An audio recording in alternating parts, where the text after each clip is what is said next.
A single mom took a bullet for a biker's daughter. But what happened the next day shocked the entire town.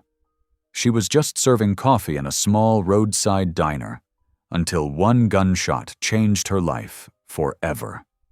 Now, the woman everyone ignored is the reason 400 leather-clad bikers are roaring into town, not for revenge, but for her.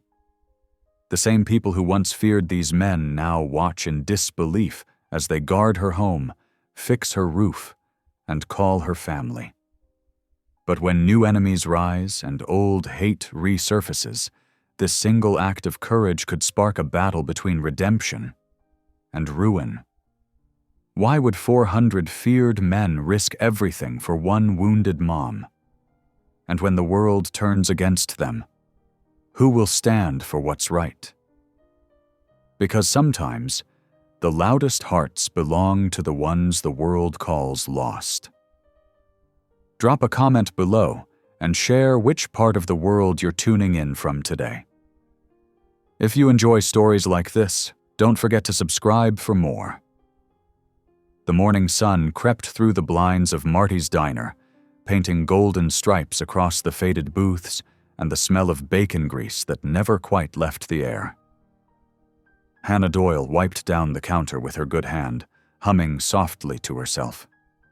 The old ceiling fan clattered above her, trying to cool the small desert town of Red Hollow, but all it really did was stir the smell of coffee and dust. She'd been up since before dawn. The alarm clock didn't have to ring anymore. Her body woke itself, the way it had for years. Mornings were her quiet time, before the regulars rolled in and before her son, Eli, shuffled out the door for school. She loved that boy more than her own breath, and everything she did, every tip she pocketed, was for him. Outside, the long stretch of highway shimmered in the heat. The world felt still until a low growl broke the calm. First one, then many. A pack of motorcycles thundered past the diner windows, chrome flashing like lightning. The sound shook the floor and sent coffee cups rattling in their saucers. Every head turned. "Great," muttered Marty, her boss, from behind the register. "The Angels are back in town." Hannah glanced up. "The who?" "The Iron Angels Motorcycle Club," he said, spitting the words like bad coffee. "Trouble with engines." The old farmers by the window frowned, shaking their heads. Red Hollow didn't like visitors who didn't fit in. But when Hannah looked out, she didn't see trouble. She saw a line of men with worn leather vests, their faces tanned and tired. And at the front, stepping off his bike, was a man with steel-gray hair, a long scar down his jaw, and a small girl perched behind him. He knelt, helping her down gently. The contrast struck Hannah, the way his big, scarred hands softened around that tiny child's shoulders.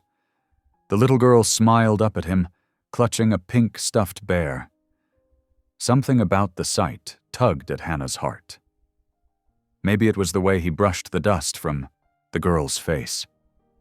Maybe it was how careful he was, like he knew how easy it was to break something you loved.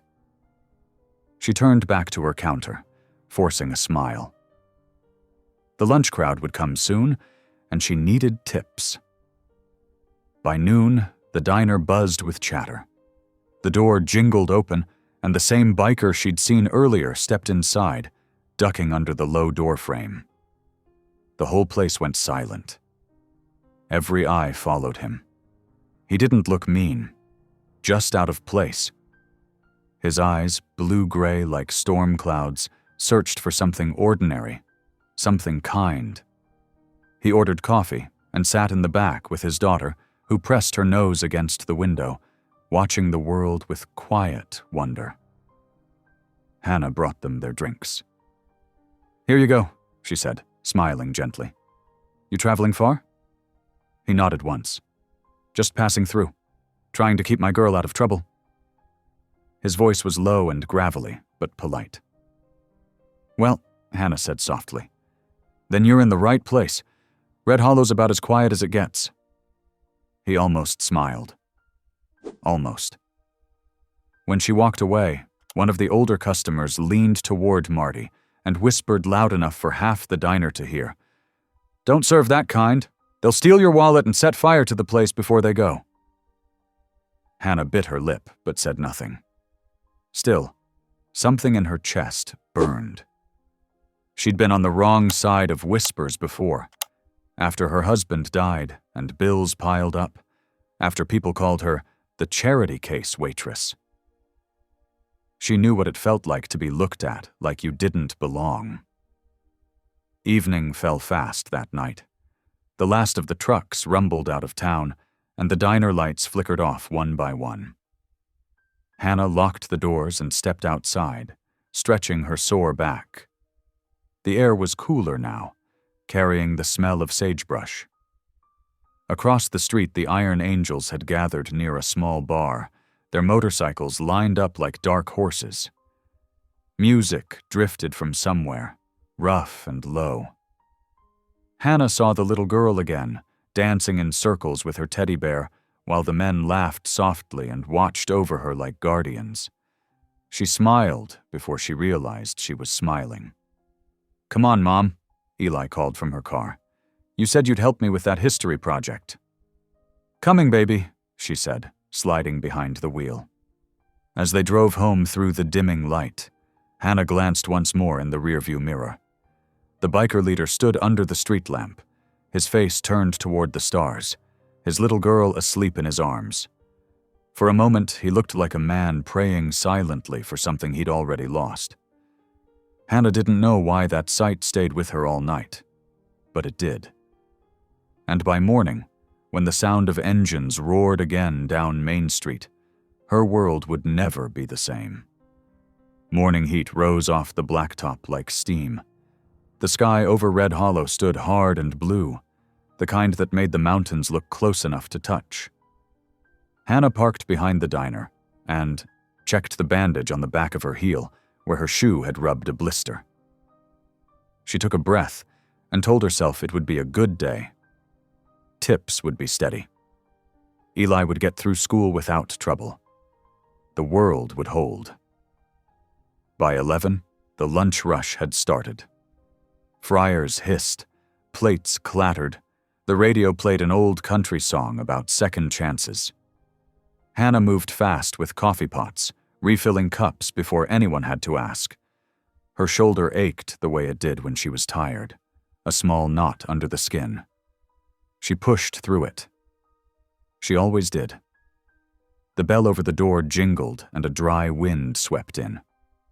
Two men in dusty jeans and sleeveless shirts slid into a booth by the window.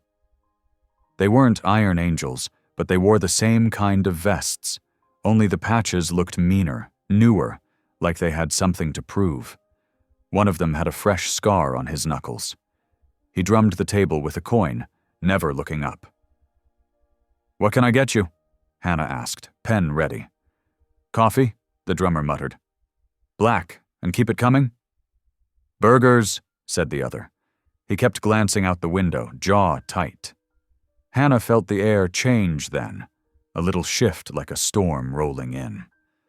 The regulars quieted. Marty's eyes narrowed. Somewhere down the highway came the low roll of motorcycles, first a few, then many, then the steady living thunder of a whole line. The little girl, Lila, the one with the pink bear, darted past the diner window, held by a big hand that rested gentle on her shoulder. The biker leader walked beside her, watchful, calm, like a boulder in a fast river. He looked once into the diner and met Hannah's eyes. There was a flicker of recognition, a polite nod. Then he moved on, guiding his child toward the crosswalk. The man with the coin stood so fast his cup rocked. "There he is," he said under his breath. His friend stood too, and their booth scraped the floor. They left cash on the table. Too much, thrown down like they wanted to be done with the room, and pushed through the door. Marty's voice came low and sharp. "Hannah, stay away from that door." She nodded, but her feet didn't listen. She filled another coffee pot and carried it to the counter, trying to keep her eyes on her work. Outside, sun glared off chrome. Engines idled. A truck rolled through the crosswalk without slowing, and the biker leader pulled Lila back, his hand a wall. He smiled down to calm her. The small bear dangled from her elbow. Then the coin man reached under his vest. Hannah didn't think. There was only a flash of metal, a shout, the hard click of a hammer, and Lila's wide eyes. The world narrowed to that one thin line between a gun and a child. Hannah dropped the coffee pot. Glass shattered at her feet. She burst through the door so fast the heat slapped her face. "Stop!" she cried, voice ripping her throat. She ran toward the crosswalk, palms open. "There's a child!" The shot cracked the sky. Time broke into pieces. A sting like fire bloomed high in Hannah's shoulder. The impact spun her, not like in movies, but like stepping wrong on stairs and missing a step. The ground not where it should be. She hit the hot pavement on her knees. Her breath vanished. The world went white, then back again. Someone screamed. It might have been her. It might have been Eli. The biker leader moved like a storm breaking. He wrapped one arm around his daughter and pushed her behind a parked bike. With the other, he drove forward. He hit the gunman hard enough to end the fight fast, knocking the weapon away. Another angel pinned the second man to the hood of a car. Engines cut off in a wave, one by one, until the only sound was a high ringing in Hannah's ears. "Hannah!" Eli's voice tore across the lot. He skidded on his knees beside her, hands shaking. "Mom, look at me, look at me!" "I'm okay," she tried to say, but her lips didn't work right. Heat poured down her arm inside her sleeve. She smelled coffee, dust, oil, and a sweet, sharp smell she couldn't name. Boots thudded around her. Shadows folded over the sun. The biker leader, the man from the window, knelt in front of her. His face filled her whole world. Scar on the jaw, eyes like storm clouds, worry carved deep. "You're hit," he said, steady and low, like he was talking a man off a ledge. "Stay with me." She wanted to laugh. Where else would she go? He pulled a clean bandana from his vest and pressed it against her shoulder, firm but careful, the way he had held his daughter's hand. "What's your name?" "Hannah," she whispered. He nodded once, as if he had known it already. "I'm not going to let you go, Hannah. You hear me?" Sirens wailed in the distance. The sound curled down the street like a promise. Hannah blinked and the light wavered. Lila crawled out from behind the bike and dropped to the pavement beside them, hair sticking to her forehead. Her small hand found Hannah's fingers and squeezed. "You saved me," the little girl said, tears bright, voice shaking with awe. "You saved me." The biker leader's mouth trembled, just for a heartbeat. He looked at his child, then back at Hannah, and something like prayer flickered in his eyes. Eli brushed hair from his mother's face. "Stay awake, Mom. Please, stay with me." His voice broke on the last word. "I'm not going anywhere," she managed. She tried to smile. It felt crooked and weak, but it made his eyes fill with relief. "You're grounded if you cry on me," she said, because that was what came out when fear got too big, a joke to hold the line. A patrol car slid to a stop. Sheriff Henderson stepped out, barking orders. 2 deputies cuffed the gunman. Paramedics rushed in with a stretcher, voices calm, hands sure. The world sped up again. Scissors cutting through fabric, cool air on hot skin, tape tearing, numbers spoken in a language of vitals and beats. "Pressure's holding," medic said. "Entry high on the shoulder, no exit wound. She's lucky." Lucky, Hannah thought, and wanted to laugh again. Lila still held her fingers. Eli held her other hand so tight her knuckles ached. The biker leader never moved from her side. They lifted her onto the stretcher. The sky wheeled. Hannah watched the diner sign tilt, then right itself. People stood on the sidewalk, hands over their mouths. Some were crying, some were filming. Marty stood in the doorway, pale as flour, his apron streaked with grease. As they rolled her toward the ambulance, the biker leader leaned close. "Thank you," he said, voice rough, like the words had to climb out of something heavy. "You saved my little girl." Hannah blinked away the blur. She caught the gleam of a pink bear tucked under Lila's arm. "She's worth it," she whispered. The doors swung open. Cool air met her face. A medic climbed in and squeezed her knee. Eli scrambled up after them. "Wait," the sheriff called, blocking the biker leader with one hand. "You're not—" The man didn't shove. He didn't raise his voice. He just looked at the sheriff and said, very quiet, "I'm riding behind that ambulance." Something in his tone made even the law step back. The doors shut. The engine growled to life. Through the small back window, Hannah saw a line of motorcycles fall in behind them, 2 by 2, engines idling like a heartbeat. Red Hollow slid away as the ambulance turned onto the highway, siren rising like a thin, brave song. Hannah closed her eyes. The bandage pressed warm against her skin. Eli's hand stayed in hers. The last thing she heard, just before the darkness took her for a while, was the soft rumble of many bikes keeping pace, like a flock of steel angels guarding a single wounded mom all the way to the edge of town. The hospital room was too white, too quiet, and smelled faintly of lemon cleaner and old fear. Hannah woke to the steady beep of a heart monitor and the soft hum of the air conditioner. Her right shoulder burned, wrapped tight in bandages. For a moment she didn't know where she was. Then the memory hit. Hot sunlight, a child's scream, the crack of a gun. She turned her head slowly. A vase of wildflowers sat on the small bedside table, beside a folded card that read in careful block letters, "Thank you for saving me." Below the words was a drawing, a stick-figure woman holding hands with a small girl and a man beside them, all smiling beneath a crooked sun. Hannah's throat tightened. Through the half-open door, she heard boots on tile, deep voices trying to stay quiet. She lifted her head slightly and saw them. Bikers, lined up in the hallway, their vests worn, arms crossed, hats off. A whole line of them. Some had tattoos creeping up their necks, others gray hair tucked under bandanas. Every one of them looked solemn. A nurse whispered, "They've been here all night." Hannah blinked. "All night?" The nurse smiled softly. "Since you came in. They don't cause trouble, just stand there. Said they're keeping watch." Before Hannah could speak, the door eased open. The big man from the diner, the biker leader, stepped in, hat in hand.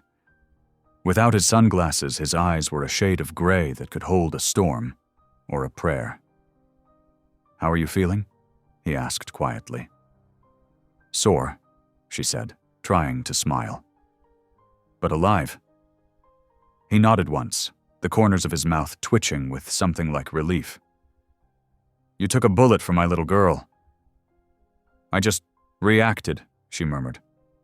"Anyone would have done the same." He looked down at his rough hands, shaking his head. "No, ma'am. Not anyone." He stepped closer, setting a small stuffed bear on the blanket. "This belongs to her. She said she won't sleep without you having it close."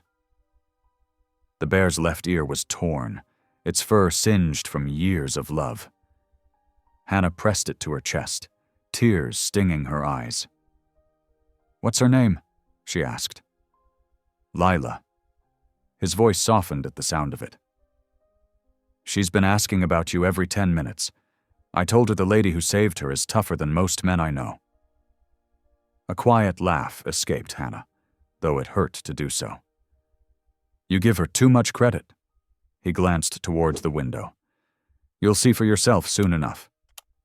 Later that evening, when the nurses dimmed the lights, Hannah heard it. A low, steady rumble outside the window. Not one motorcycle, but hundreds. She pushed herself up on her good arm and peered through the blinds. The hospital parking lot was full of motorcycles, row after row stretching into the street. Headlights flickered like candles in the dark. Dozens of men stood in silence, helmets off, holding candles of their own. The soft glow painted their faces in gold and shadow.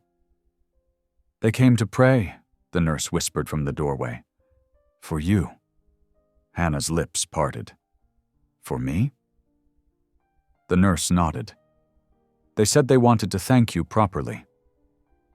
Out in the lot, the man, Lila's father, stood at the front, his daughter in his arms. The child pressed her small hands together, whispering something into the night.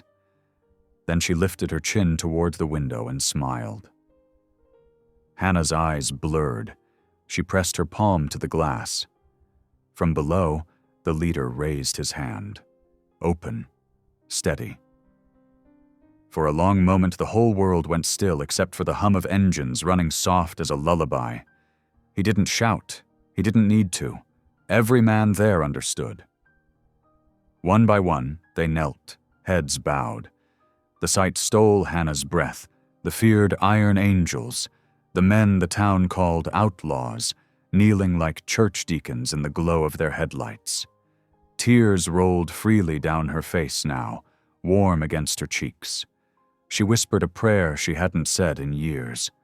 Half thanks, half disbelief. Outside, a murmur rose, low and deep, the kind of sound that vibrated through the floor. It wasn't words, but it carried meaning. A promise, maybe, or a vow. When the nurse left and the rumble finally faded, Hannah lay back, clutching the worn bear against her chest. She closed her eyes, but sleep didn't come right away. Instead, her thoughts lingered on the faces outside.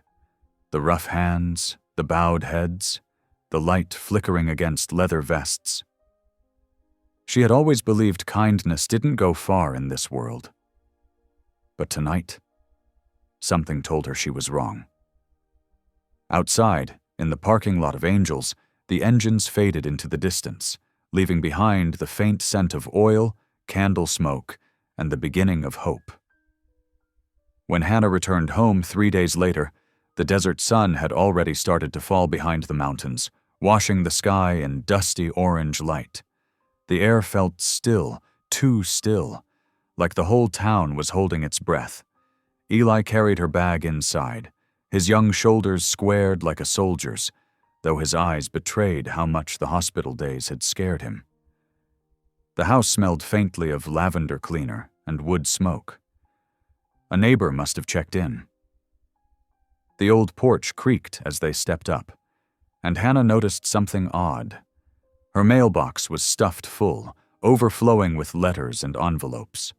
Some were bright and cheery, others smudged and torn. She carried the pile inside and sat on the couch, shoulder still sore under its bandage. Eli fetched her a glass of water. The first envelope she opened had no return address. Inside was a folded note. "You're a hero, ma'am. God bless you for your courage." The next one was similar, a simple thank you card with a child's crayon drawing of a woman standing in front of a motorcycle. But then came others. Colder ones. Meaner. "You should have minded your own business. Getting mixed up with those bikers will bring nothing but trouble." Hannah's fingers trembled slightly as she set them aside. Outside, a truck backfired, and Eli jumped. The noise still made him flinch since the shooting. She tried to keep her voice calm. "They don't know what they're saying. People fear what they don't understand." He nodded but said nothing, busying himself stacking the mail like it mattered. That night, Hannah could hardly sleep. The doctor had told her to rest, but her shoulder throbbed, and her mind wouldn't stop replaying the flash of sunlight off the gun. Every time she closed her eyes, she heard the shot again. By morning, she decided to return to Marty's diner, not to work, but to show she wasn't afraid. Eli protested, but she kissed his forehead and promised she'd be fine. The bell jingled as she stepped in. Marty looked up from behind the counter, his jaw tightening. The chatter in the diner died out. "Well," he said slowly, "look who's back." "I just came for a coffee," she said, voice even. He poured it without meeting her eyes. "Heard the news circus is camped out down the road. You brought a lot of attention, Hannah. Folks are talking." She set $1 on the counter. "People can talk." A woman in a booth whispered to her husband, loud enough for her to hear. "She's the one that got shot, the one the bikers followed." The man snorted. "Crazy or stupid, one of the two." Hannah sipped her coffee, face steady even as her stomach twisted. When she stepped outside, the flash of a camera startled her. A reporter called, "Miss Doyle, can we get a quote? How does it feel to be the angel lady?" "I'm no angel," she said softly, brushing past. "I just did what anyone would." The man laughed. "That's not what the town thinks."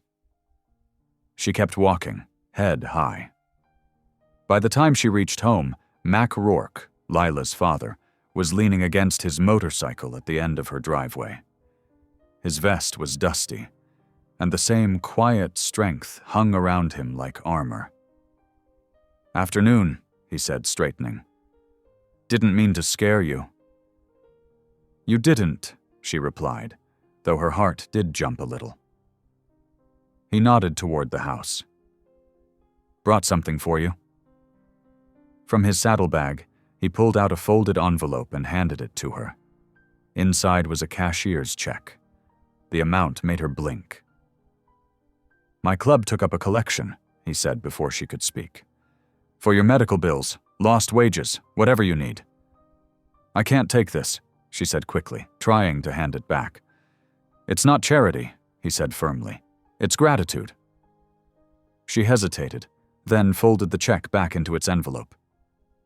"You don't owe me anything." Mac's eyes softened. "That's where you're wrong. You saved my little girl. You saved me." For a moment, silence hung between them, heavy but not uncomfortable. "Town's been rough on you," he said finally, glancing at the mailbox overflowing again. "We heard the talk." "I'll get through it," she said, lifting her chin. "Always have." He studied her for a moment longer, then gave a small nod. "If you need anything, you call." When he left, the sound of his motorcycle faded slowly down the road, leaving behind a strange peace. That night, as Hannah sat by the window watching the porch light flicker, she heard the faint rumble of engines in the distance. Dozens of them, maybe more. She stepped outside, heart thudding. Across the field, faint headlights glowed. Mac's club, the Iron Angels, had come quietly in the dark. They parked along her fence, engines off, moving like shadows. A few men set up work lights and began fixing the broken boards where the bullet hole had splintered the wood days before. Eli joined her at the window. "Mom," he whispered, "they're fixing our fence." "Looks like it," she murmured. By dawn, the fence stood straight and clean, every nail driven true. On one slat hung a small piece of leather, burned at the edges and carved with 3 words, "Returning grace given." Hannah touched it with her fingertips. Her eyes burned, but she smiled through the tears. Maybe kindness really did come full circle. Maybe miracles could ride on motorcycles. And for the first time since the shooting, she felt that the road ahead, no matter how rough, wasn't hers to walk alone. The morning sun baked the red dirt road in front of Hannah's small house, turning the air to shimmer. Her shoulders still ached, but she had learned to move carefully, slow and steady. That day, she stood at her window, sipping weak coffee, when she saw the rumble of bikes coming down the lane again. 6 of them this time, riding slow, dust trailing behind like smoke. At first, her heart skipped. Then she recognized the man in front. Mac Rourke. He stopped at her gate, engines rumbling down to silence. The others parked behind him and waited, heads bowed like they were entering holy ground. Mac stepped forward, removing his sunglasses. "Morning, ma'am," he said politely. "Brought a few friends. Hope that's all right." Hannah smiled carefully. "Long as you don't mind my coffee tasting like it's been reused twice." A few of the bikers chuckled softly. Mac's lips curved, just barely. "We'll risk it." They spent the next hour fixing small things around her yard. A loose gutter, a broken step on the porch. Hannah tried to stop them, but Mac just shook his head and said, "You helped my family. Now it's our turn." Eli came outside, watching with wide eyes. "Are they fixing our house?" "Looks like it," Hannah said, trying to hide her smile. "Go on, offer them some lemonade." Soon the yard filled with the sounds of laughter and tools clinking. One biker, a grizzled man named Tank, showed Eli how to change the oil on his dirt bike. Another, Slim, polished the fence they had rebuilt. They weren't loud or rough, just hard-working men who looked more at peace swinging a hammer than revving an engine. By noon, they gathered on the porch, sweaty and dusty. Hannah brought out sandwiches and sweet tea. They all stood awkwardly at first, unsure whether to sit or wait. Finally, Mac gestured. "Eat," he said. "She worked hard to feed us." The men relaxed, removing their gloves. Eli sat with them, listening to their stories. Funny ones about roadside repairs, long rides in the rain, and quiet nights spent camping under open skies. For the first time, Hannah saw what most people never did. They weren't just bikers. They were men who had lost brothers, fathers, and homes. When the sun started to dip, Lila arrived on the back of her father's bike. She ran straight to Hannah, clutching the little pink bear. "Daddy said I could see you today." Hannah knelt carefully, ignoring the pull in her shoulder. "Well, that makes my day." Lila grinned and held out a drawing, a stick figure Hannah with angel wings. Across the top, written in big, wobbly letters, were the words, "My Guardian." The drawing nearly broke Hannah's heart. She hugged the girl gently, blinking back tears. Later that evening, after the bikers packed up their tools, Mac lingered on the porch. The light caught the gray in his beard. "Didn't mean to cause a scene," he said softly. "Just wanted to do something right." "You already did," she said.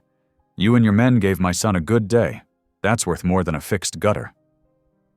He looked down, thumb brushing the edge of his gloves. "You know, most folks see us and think we're one step away from trouble. Sometimes we are. But this—" He nodded toward Eli, who was laughing with Tank near the fence. "This feels like something we've all been needing." "Maybe you just needed to be seen," she said. He glanced at her, surprised. "By who?" "By someone who doesn't expect the worst." For the first time, a real smile touched his face. "Guess that's rarer than gold these days." They stood in silence, the crickets starting their song. The air smelled of cut grass and gasoline. "Town's not too happy about us hanging around," he said finally. "Sheriff's been sniffing around my men, asking questions." "I figured," Hannah said. "They think kindness is a trick." Mac gave a low chuckle. "Then maybe it's time we teach them different." As he climbed back on his bike, he handed her a small patch, black leather stitched with silver wings. "We wear this when we ride," he said. "Means you're one of us now. Doesn't matter if you ever sit on a bike." Hannah turned the patch over in her palm. "I can't—" "You already did," he said with a grin. "You earned it the day you took that bullet." The engines started up again, rumbling deep and even.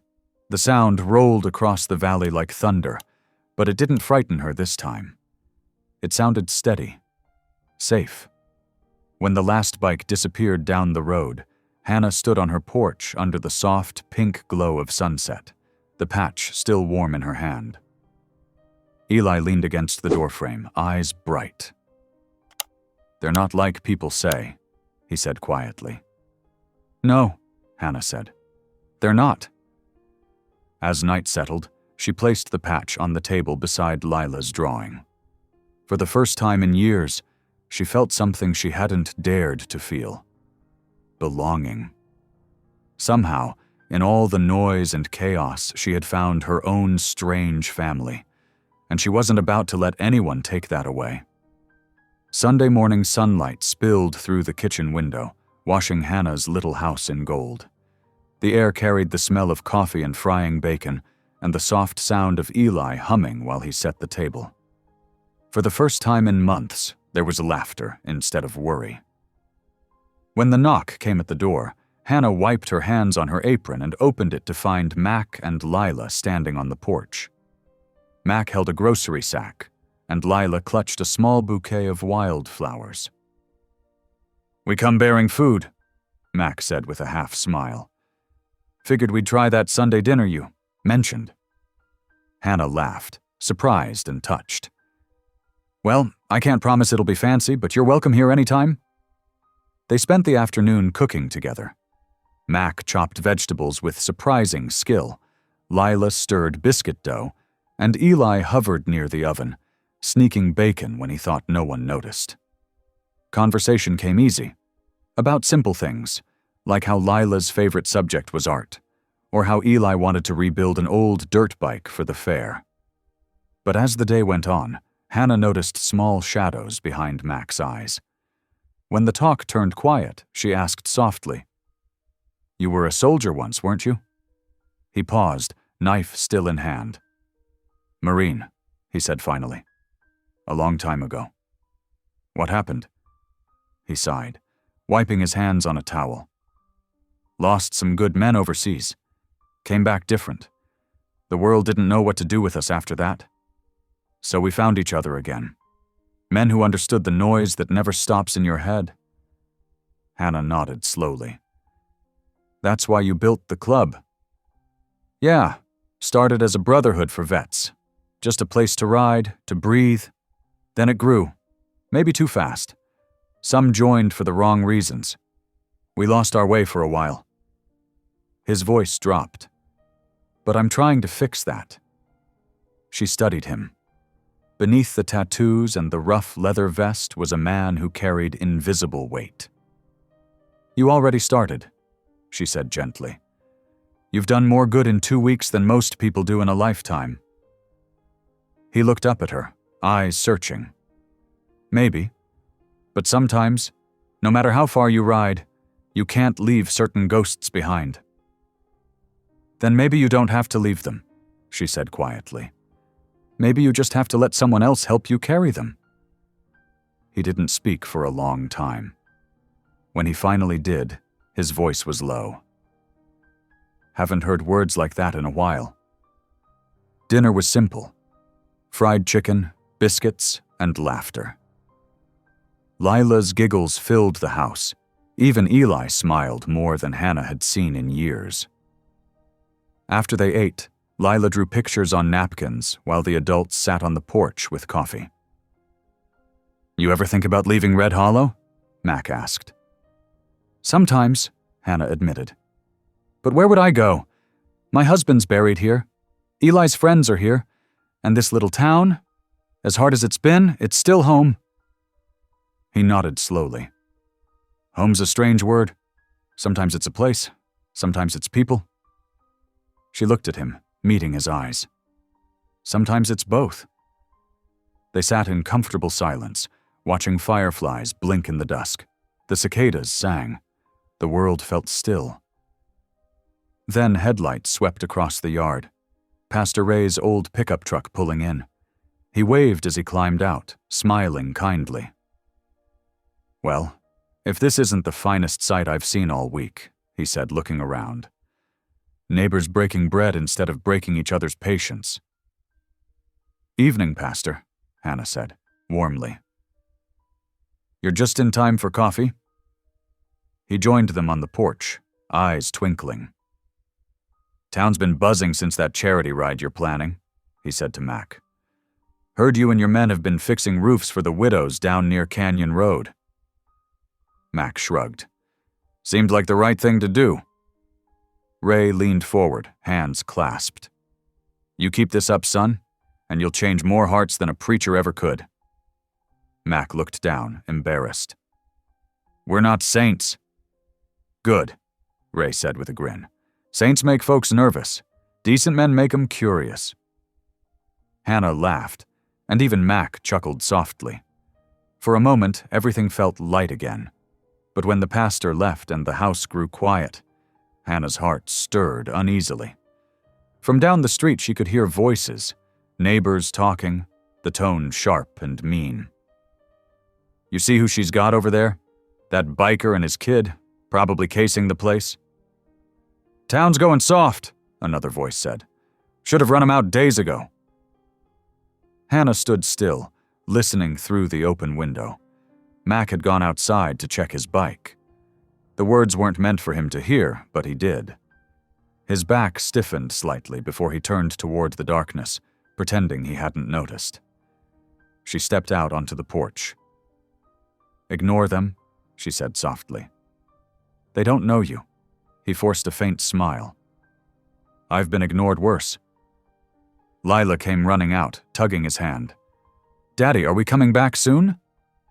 Mac knelt, brushing her hair from her face. We'll see, baby girl. He looked up at Hannah. Thank you.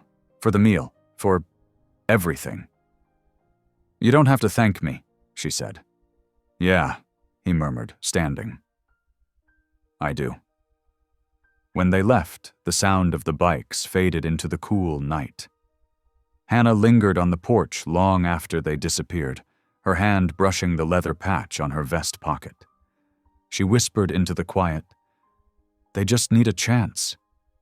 The stars above Red Hollow blinked like tiny fires, watching over her, over them, over a fragile peace that was just beginning to take root. The last Saturday of September dawned bright and cool. Sunlight spilled across Red Hollow's main street, where a long line of motorcycles gleamed like a river of chrome. Banners fluttered from the lampposts. Charity ride for Children's Hospital. Hannah stood beside Mac, her shoulder fully healed but still stiff when she reached too high. Lila clung to her leg, face half hidden behind the little pink bear that had been through every mile of the last few weeks. Eli was running around, helping Tank tie balloons to a fence post. It was strange, Hannah thought, how the town that once feared these men now stood outside with folding chairs and flags.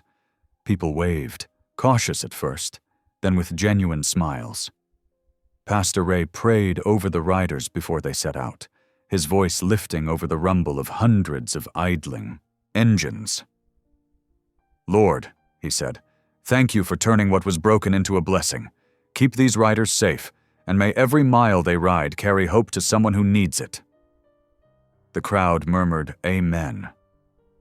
Hannah felt tears prick her eyes. Mac handed her a small helmet decorated with silver angel wings. You're the reason this ride's even happening, he said. Wouldn't be right to start without you. I don't know the first thing about riding, she said with a nervous laugh. Then it's a good day to learn, he said, grinning. She climbed into the sidecar. Lila pressed between them. Eli waved from the curb, snapping pictures on his phone. When Mac started the engine, the vibration hummed through her chest like a heartbeat. The convoy rolled out, one bike after another, hundreds of them stretching down the highway as far as the eye could see. Children along the roadside held up signs that read, Thank you, angels, and Ride for Hope. Cars honked, people cheered, and even the sheriff, standing at the edge of town, removed his hat as they passed. Hannah had never seen anything so powerful or so beautiful. The sound of engines filled the air like thunder, but it wasn't noise. It was life. It was second chances roaring down the open road. They stopped in 3 small towns that day. At each hospital, bikers unloaded toys, blankets, and checks for families in need. Hannah helped Lila hand out teddy bears, watching the joy on each child's face. Reporters followed the ride, snapping photos, filming smiles. The news anchor called it the Miracle Ride, and the name stuck. By the time they returned to Red Hollow that evening, the sunset had painted the sky in streaks of gold and rose. The main street was packed, families, teachers, even the mayor. Hannah climbed out of the sidecar, legs trembling, heart full. Pastor Ray took the microphone on the small stage set up near the diner. "Today," he said, "we witnessed what happens when courage meets compassion. This town saw rough men become protectors, and a woman who taught us all what grace really looks like." Cheers erupted. Hannah felt her face flush. Mac stepped up beside her, one big hand resting on her shoulder. "This woman," he said, voice deep and steady, "saved my daughter's life. We'll spend ours paying that debt forward. You don't meet people like her twice." The crowd clapped, then chanted her name. "Hannah! Hannah!" She shook her head, laughing and crying at the same time. "It wasn't me," she said into the microphone when they handed it to her. "It was all of us. Every act of kindness, every mile ridden, it matters. You don't have to be perfect to change something. You just have to show up when it counts." The crowd cheered again, louder this time. Even Sheriff Henderson, standing in the back, clapped. Later, as the bonfire crackled in front of the diner, Eli played his guitar, singing softly while the bikers swayed and laughed. Lila danced barefoot in the grass, her bear tucked under one arm. Mac and Hannah sat a little apart, watching the flames rise into the night. "You did good today," he said quietly. She looked at him and smiled. "So did you." For a long moment, they said nothing more. The fire popped, sparks rising like tiny stars. "I can't remember the last time I felt this much peace," Mac admitted. "Maybe never." "Maybe it's not peace," she said softly. "Maybe it's grace." He nodded, eyes glinting in the firelight. "Grace," he repeated. "Yeah, that sounds about right." The night wind carried the faint hum of engines cooling, the low sound of men talking and children laughing. For once, Red Hollow wasn't divided by fear or judgment. It was one town, bound together by a single truth. That kindness could come from anywhere, even from people the world had given up on. As Hannah leaned back against the porch rail, watching her son laugh with the bikers, she felt something she hadn't felt in years. Not just relief or safety, hope. And for the first time, she dared to believe it might last. The morning after the charity ride felt like the dawn of something new. For the first time in years, Red Hollow buzzed with a quiet, hopeful pride. The diner was full again. Farmers, truckers, and families chatting over pancakes, the tension that had once hung over town now replaced by easy laughter. Hannah wiped the counter and smiled as Pastor Ray's sermon from the night before played on the radio. He'd called it The Road to Redemption, speaking about grace, forgiveness, and how the bravest acts are sometimes the quiet ones. People were quoting it over coffee refills, nodding as if the words had come from their own hearts. For a brief, shining moment, it seemed like everything broken had been put back together. But peace, Hannah knew, was a fragile thing. It could be shattered by a single careless hand. The first sign came just after noon. Mac walked into the diner with a look Hannah hadn't seen since the night of the shooting. Tight, wary, distant. The doorbell jingled behind him, but no one made a sound. Every head turned as he crossed the floor. His boots left faint marks of dust on the tile. "Coffee?" Hannah asked softly, already reaching for the pot. He nodded, sitting at the corner booth. His jaw clenched as he glanced through the window toward the street. "You might want to close up early," he said quietly. Her heart skipped. "What's happened?" He sighed. "We got word from one of the boys in Nevada. The Rattlers, that gang we tangled with a few months back. They're on the move, blaming us for what happened to one of theirs. I don't want them bringing their mess here." She frowned. "How many?" "Too many," he said. "But don't worry. We'll handle it." Hannah's hands stilled on the counter. The warmth from the coffee pot bled into her palms, grounding her. "You think they'll really come here?" Mac's eyes softened when he looked at her. "I hope not. But if they do, I won't let anyone get hurt. Not you. Not your boy." Before she could answer, the door swung open again. Sheriff Henderson stepped inside, hat tucked under his arm. His eyes flicked from Hannah to Mac. "Rourke," he said flatly, "heard your little army's been stirring up trouble again." Mac's voice stayed calm. "Not my men. We're keeping things quiet." The sheriff snorted. "That so? I just got a call from Ridgeview. 2 gas stations robbed. Witnesses said it was bikers wearing patches that look an awful lot like yours." "Then they weren't ours," Mac said simply. Henderson crossed his arms. "You'll understand if I don't take your word for it." Hannah stepped forward before she could think better of it. "Sheriff, these men have done nothing but help this town. They've fixed roofs, fed families." He turned his sharp gaze on her. "Ma'am, with all due respect, good deeds don't erase a bad past. Sooner or later, trouble finds its way home." Mac rose slowly, towering over him. His voice dropped low. "You can aim your suspicions anywhere you want, Sheriff. Just don't point them at the wrong people." The air between them felt thick enough to cut. Hannah could see the tension building like thunder in the distance. Then, as if summoned by fate, the sound came, distant engines echoing from the highway. But these didn't sound like Mac's men. They were harsher, erratic, the kind of roar that came with chaos in its wake. Mac's eyes flicked to the window. "They're here," he muttered. The sheriff's hand went to his holster. "Stay put," he barked, but Mac was already moving.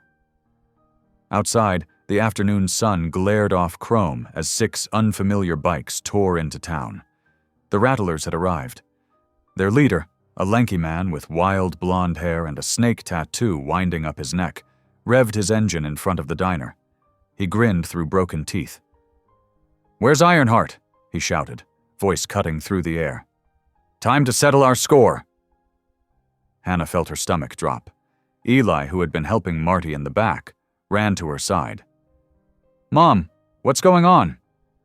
"Stay here," she said, her voice trembling.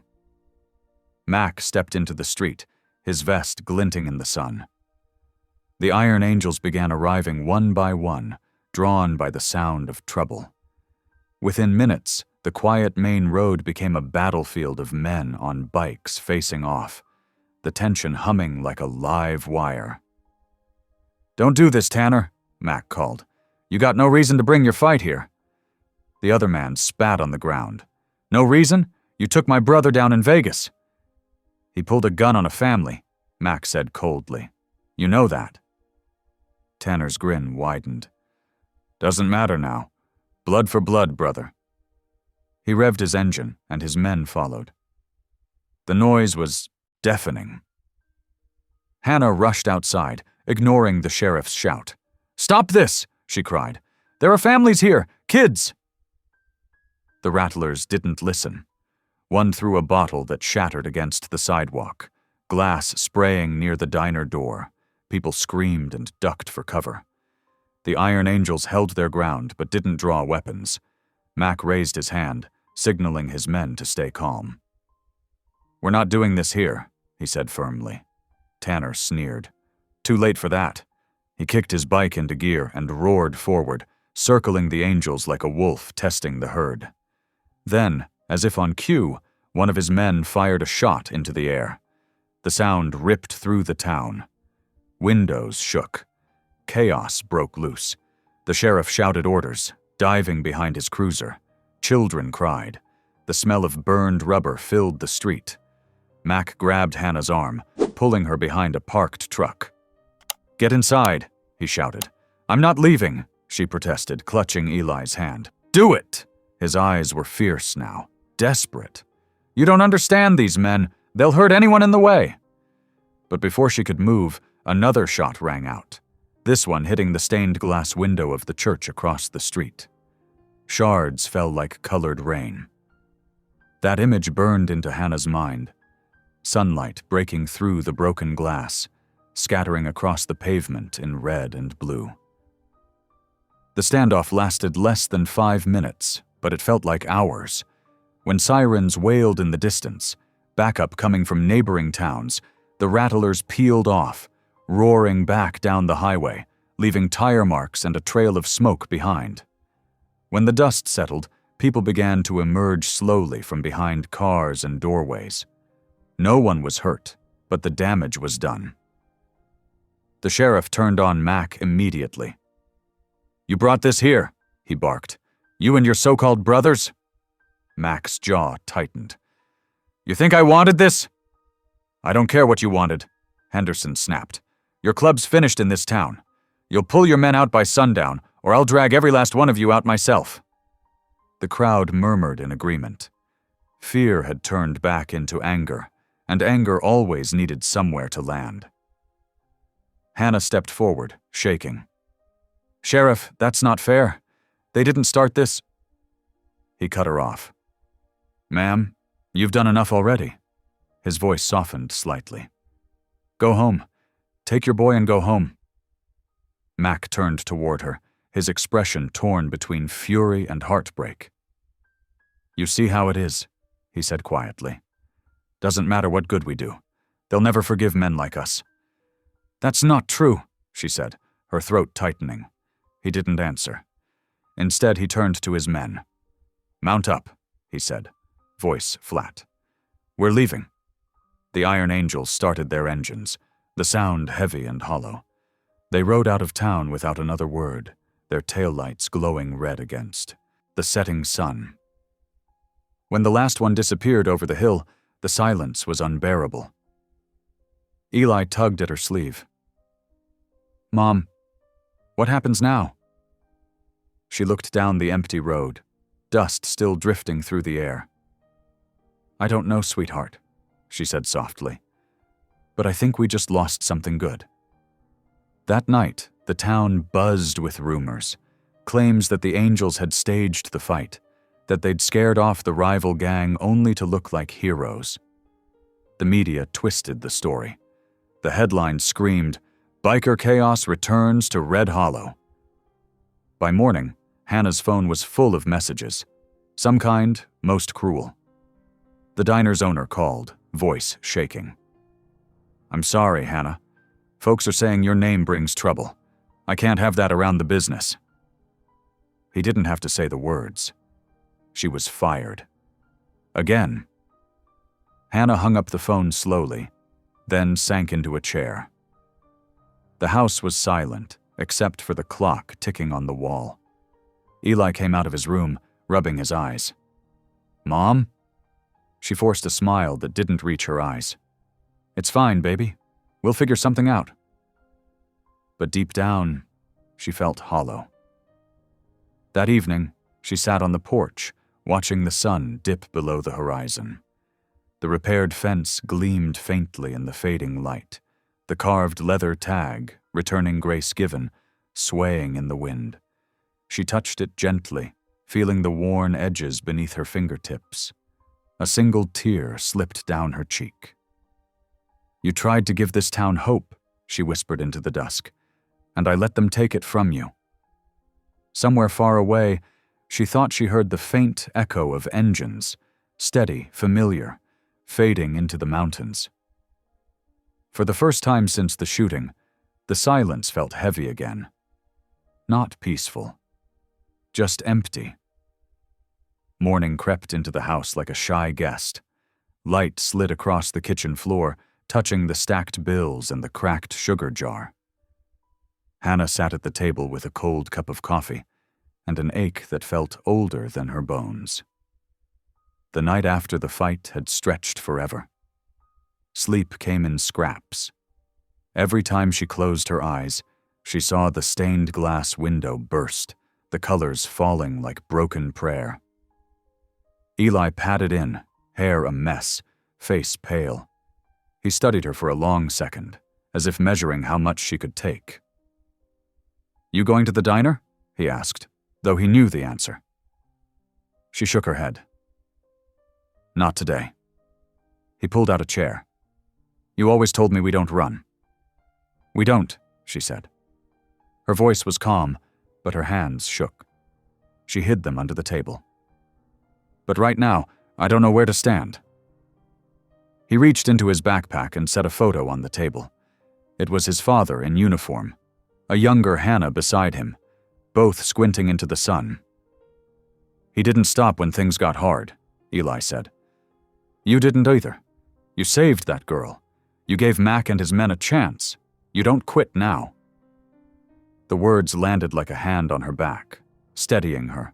She looked at the photo, then at her son. He had his father's steady eyes. "What are you asking me to do?" "Go to them," he said. "Tell them this town doesn't get to write the ending. You do, they do." She swallowed. Fear rose, then thinned. In its place came a quiet spark. She stood and moved to the stove.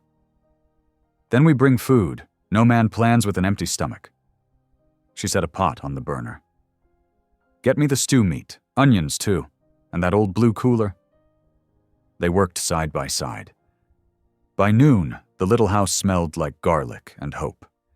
She filled 2 big containers with stew, tucked in cornbread, apples, a jar of pickles, and napkins folded neat. On top, she placed the photo of her husband and a folded paper with a single verse Pastor Ray had given her. "Do not grow weary in doing good." The road to the bikers' camp wound through the hills like a scar. Dust rose behind the car, turning the world soft and gray. Eli rode silent, watching the ridges slip by. When they crested the last hill, they saw the camp. Rows of bikes, a few tents, a fire ring gone cold. Men moved slow, working on chains, tightening bolts, eyes hard and distant. It felt like the morning after a funeral. Hannah parked and stepped out. Heads lifted, hands paused. Mac appeared from behind a truck, wiping grease from his fingers. He looked tired, as if he had not slept at all. The lines at his eyes seemed deeper. "You shouldn't be here," he said gently. "It's not safe. Not for you." She lifted the cooler onto the tailgate. "I brought lunch. I brought something else, too." She pulled out the photo and set it upright. "My husband. He died on a road not far from here. A drunk driver crossed the line. After that, I forgot how to look ahead. I looked down. I looked back. Then I met you. You and your girl gave me a reason to lift my head." Silence spread across the camp. Men drifted closer. Tank, Slim, a few others. Even Lila peeked from a tent flap and crept to her father's side, small hand curling into his. "I heard what the sheriff said," Hannah went on. "I heard the town's fear, but I also heard engines outside a hospital when I thought I was alone. I saw men fix fences at midnight and roofs at dawn. I saw you choose mercy when hate begged for a fight."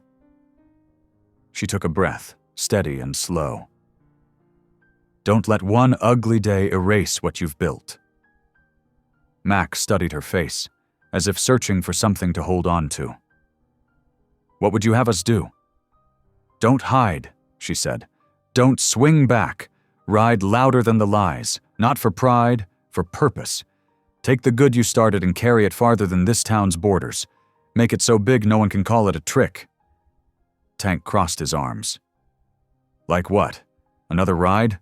Folks won't show now." Then don't ask them to come to you, Hannah said. Go to them, hospitals, shelters, VFW halls, children's wards. You don't need a stage or a mayor. You need roads. You've got plenty of those. Slim rubbed his neck. Takes money. Takes planning. Hannah lifted the cooler lid. Takes stew first, then planning. She smiled. You men eat. I'll talk. They gathered on crates and tailgates, bowls warming their hands. Hannah spoke between ladles. You ride a full loop, 2 days out, 1 day back. Every stop drop supplies. Hand a check to a nurse. Sit with a veteran. Let the cameras catch you, fine? But don't ride for cameras. Ride for the ones who will never know your names and will be fed because you passed their door. Mac set his bowl aside, appetite forgotten. His eyes, gray and worn, began to clear. We get hit again on the road? Then you keep your code, she said. No guns, no street fights. You record everything. You call the sheriff every hour and give your location so he can't claim you hid. You ride clean. Lila tugged on her father's vest. Daddy, can she ride with us again? The camp held its breath. Mac crouched to his daughter's height, brushing a curl from her face. If she wants to, he said softly. Then he looked at Hannah and stood. Do you want to? Her heart jumped. She thought of fear, of the heavy quiet in her kitchen, of the way hope felt like sunlight on skin. Yes, she said. I'll ride. Murms ran through the men, careful at first, then brighter. Tank slapped Slim's back. Someone whooped. A wrench clanged on metal. The camp came alive. Mac faced his brothers. We roll at dawn, he said. Light packs, clean cuts, no stupidity. Cameras if you got 'em. Flags on the backs. Every man watches the man beside him. Nobody rides alone. He turned to Hannah. You shouldn't be the one to ask the world to trust us, he said. But you did, so we're going to earn it. They worked until sunset. Men checked tire pressure, tightened straps, folded blankets. Hannah and Eli washed the bowls at a water barrel and taped donation envelopes to a milk crate. Lila followed them with her bear tucked under her arm, humming as if she knew a secret song. As dusk spread, Pastor Ray's pickup rolled in, dust trailing like a veil. He climbed out, hat pushed back.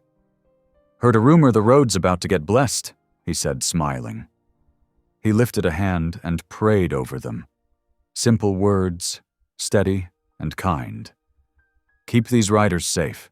Keep their hearts soft. Let their work speak louder than their past. Night came clear and cool. Stars hung low, bright as coin. The camp quieted, then slept. Before dawn, Hannah stood awake by the fire ring's ash, pulling on a borrowed vest. The leather patch with wings lay warm in her palm. Eli tightened the strap on her helmet, hands careful. You sure? He asked. I'm sure, she said. You hold the line here. Help Pastor if anyone comes and lock the door. He nodded, eyes bright. I'm proud of you. She kissed his forehead and turned. The horizon bloomed pale pink. Across the camp, bikes waited in clean rows. Men rose in the gray light, faces set, motions smooth. Mac walked toward her with a spare jacket and a look that said thank you without a single word. Engines coughed, then caught, one after another, until the air trembled. Lila climbed onto her father's bike and waved, bear raised like a flag. Hannah settled into the sidecar, heart steady, breath slow. The sun broke the ridge, and the first rays lit the chrome like fire. 400 riders eased forward and rolled into the new day, not to run, not to fight, but to prove that even the roughest road could carry mercy if someone brave enough led the way. The sun rose soft and golden over the open road. 400 motorcycles lined up across the highway, engines rumbling like thunder rolling over the valley. Hannah sat in the sidecar beside Mac, the morning air cool against her face. Lila perched in front of her father, pink bear in hand, waving proudly as the town watched. The convoy moved out, sunlight flashing off chrome and windshields. Everywhere they went, people stood along the roads, waving flags and homemade signs. "Faith rides with us. Thank you, angels." The roar that once made folks afraid now made them cheer. The same men who were once judged and feared had become symbols of hope. At every stop, they gave instead of took: food, toys, blankets, and checks for hospitals. Hannah watched tough men kneel beside children, offering smiles and prayers. In one ward, a boy traced the angel wings on a biker's vest with trembling fingers. The man whispered, "They're for people like you, kid." Reporters called it the Miracle Ride.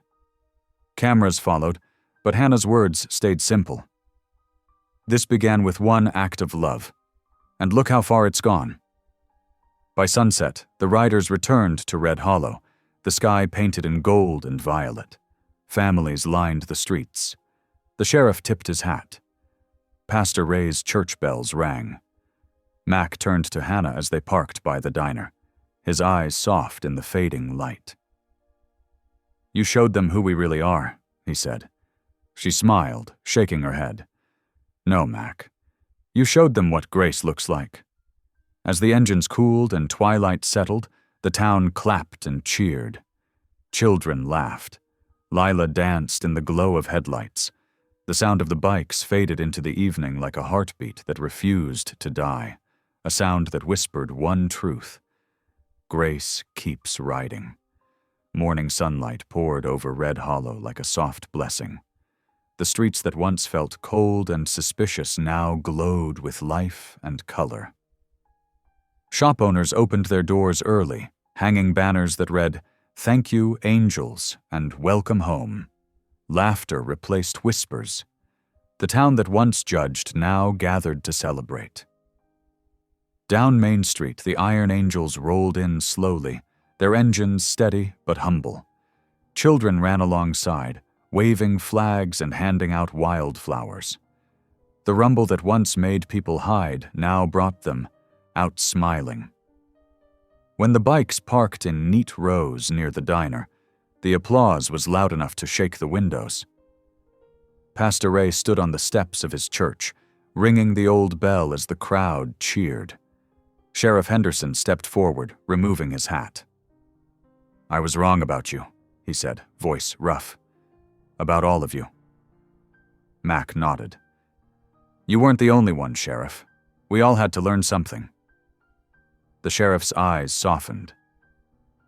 Maybe this town needed a little shaking. Eli played his guitar on the diner steps while Lila danced in front of him, her pink bear tucked under one arm. Hannah stood near Mac, watching the joy unfold like a sunrise. The air was full of laughter, the smell of coffee, and the faint sound of engines cooling, a song of redemption. Mac turned to her. "You did this," he said. "You gave them hope." Hannah smiled, eyes glistening. "No, Mac, we did. You just needed someone to remind you who you were." He chuckled softly. "Guess we all did." As the church bells rang again, Hannah looked around. The faces once hardened, now warm. The air lighter than it had been in years. For the first time, Red Hollow wasn't divided by fear. It was stitched together by grace, kindness, and the courage of a single act that had changed everything. Winter settled gently over Red Hollow, snow dusting the rooftops like powdered sugar. Where the old diner once stood, a new sign gleamed in the soft light: the Ironheart Cafe. Inside, laughter filled the air. Veterans, bikers, and townsfolk sat side by side, sharing coffee, stories, and second chances. Eli played his guitar near the window, while Lila served pie with a proud grin. Mac fixed a squeaky stool behind the counter, glancing at Hannah as she poured coffee for a weary traveler. She caught his eye and smiled. "Never thought we'd get here?" she said. He nodded. We didn't just get here, Hannah. We built it. Outside, engines purred softly in the snow. Hannah looked out at the shining bikes lined along Main Street and whispered, "Grace rides on." Thank you for listening. Stories connect us in the most unexpected ways. If you felt that spark today, make sure you're subscribed. I share a new one daily, and the next might change your day.